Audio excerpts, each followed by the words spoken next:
រវាងក្រុមពណ៌ក្រហមគឺជាក្រុម Sri Lanka ប្រកួតជាមួយនឹងក្រុមពណ៌ខៀវគឺក្រុម China. Ladies and gentlemen, now we move to the next match in between Sri Lanka and China.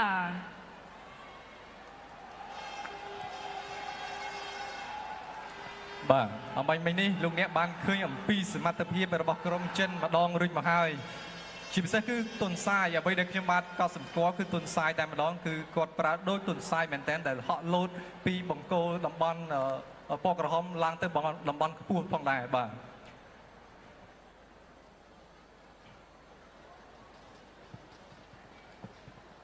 So now I would like to announce that this is a match between the blue team from China and the red team from Sri Lanka. Both teams have 1 minute for setting time. So 1 minute, start. រយៈពេល1នាទីសម្រាប់ក្រុមទាំងពីរធ្វើ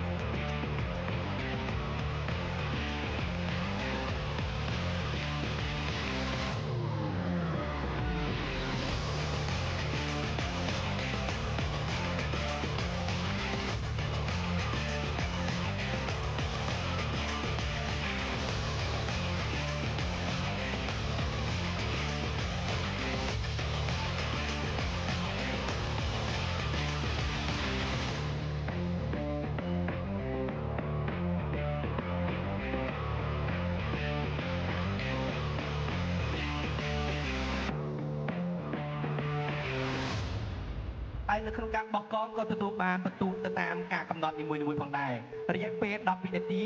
នៅក្នុងការរៀបចំបន្តិចទៀតនេះនឹងធ្វើការប្រកួត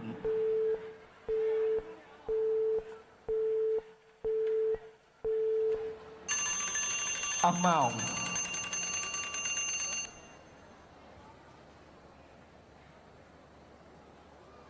10វិនាទីមុនការប្រកួត 8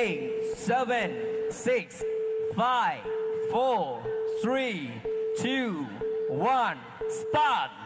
អូខេអរលោកស្រីអូយខាងធីមចិនបាទបង្គោលខៀវឆ្លងតែម្ដងទុនសាយបាញ់បីនេះលួតឡោតឡើងទៅលើតំបន់អង្គរកណ្ដាលដែលស្ទាបមកចោលតែម្ដងបាទជឿបាទជំរឿខាងស្រីលង្កាយ៉ាងណាទៅហើយបាទទទួលបានបន្ទូជ័យ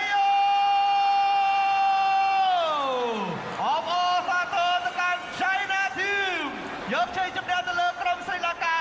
បាទខាងស្រីលង្កាមិនទាន់បានចូលកងផងបាទខាងធីមខាងឆៃណានេះបាទខាងចិនបាទគឺព្យាយាមនៅក្នុងការបោះវ៉ាវលឿនមែនតើ